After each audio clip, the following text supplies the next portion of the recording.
लड़के वाले तो सिर्फ लड़की देखने आए थे, लेकिन जब दोनों परिवारों के बुजुर्ग एक साथ बैठे तो तय हुआ कि बार बार आने जाने का खर्च और समय क्यों बर्बाद किया जाए।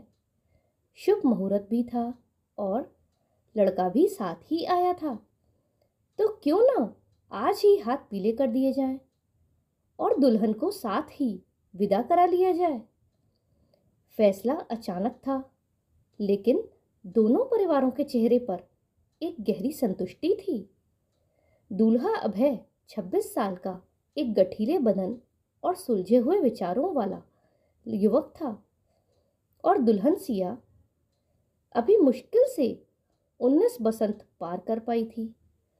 दोनों की जोड़ी ऐसी थी कि देखने वाले बस नजरें उतारते रह जाएं।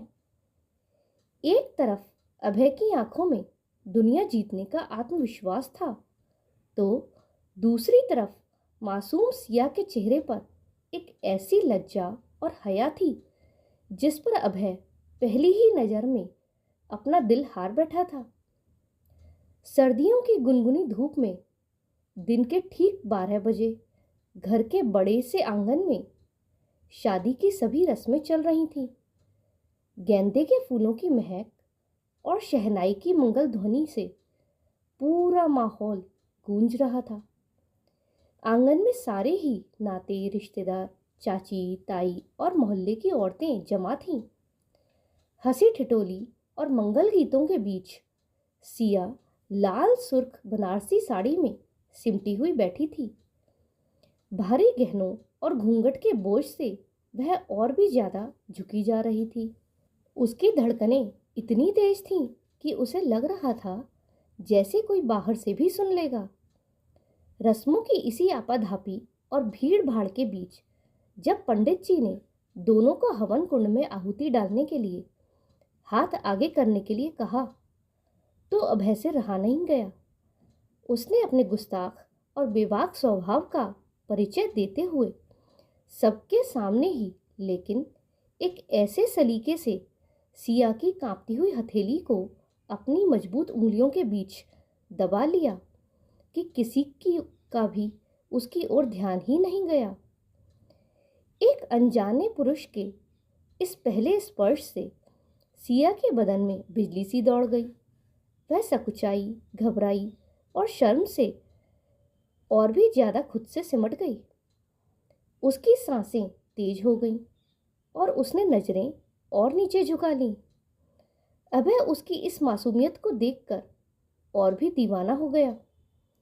उसने हवन के धुएं और मंत्रों की गूंज की आड़ में बहुत ही धीमी लेकिन एक अधिकार भरी आवाज में सिया के कानों के पास फुसफुसाते हुए पहल की, सुनो, इस लाल जोड़े में तुम साक्षात कोई अप्सरा लग रही हो।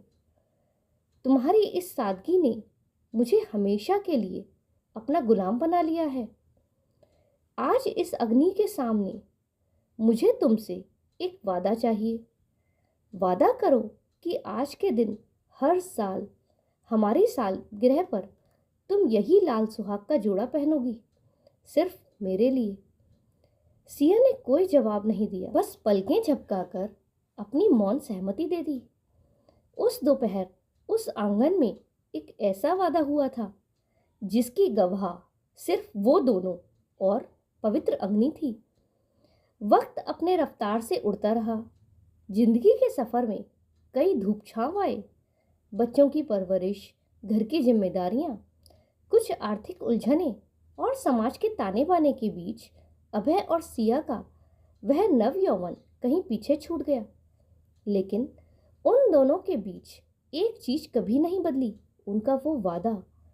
हर साल शादी की सालगिरह पर, चाहे घर में कितनी भी परेशानियां क्यों ना हो, सिया उस पुरानी लाल बनारसी साड़ी को निकालती और अभय के लिए उसी तरह सजती जैसे वह उस सर्दियों की दोपहर में सजी थी।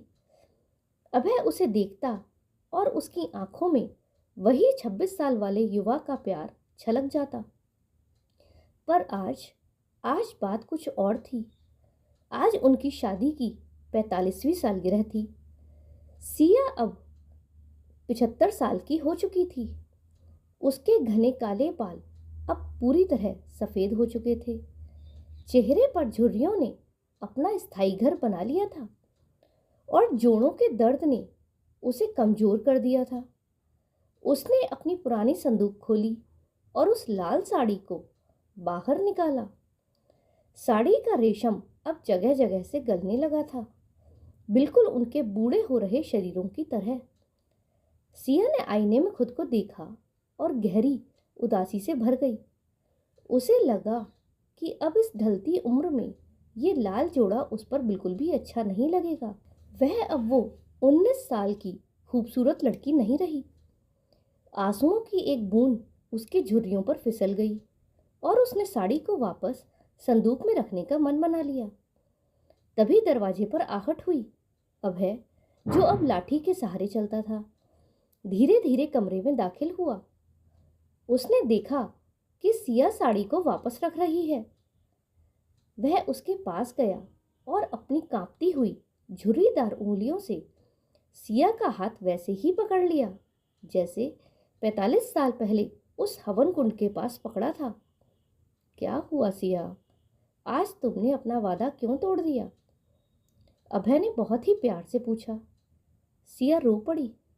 अब क्या रखा है इस लाल जोड़े में अभय जी? मैं अब वो खूबसूरत सिया नहीं रही। ये झुर्रियाँ, ये बुढ़ापा, इस लाल रंग की तौहीन है। अभय मुस्कुराया।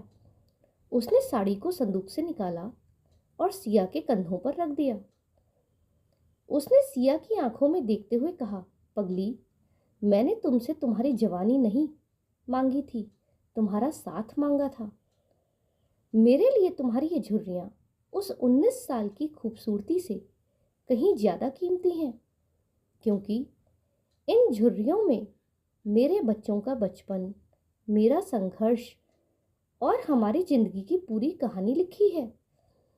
आज भी जब तुम इस लाल रंग में होती हो तो मुझे वही मंडप वाली मेरी डरी हुई मासूम सी दुल्हन ही नजर आती है। सिया की सारी दुविधाएं उन चंद शब्दों में बह गईं। उसने अभय के कांपते हाथों को चूमा और उस फटी हुई पुरानी लाल साड़ी के पल्लू को अपने सिर पर ओढ़ लिया।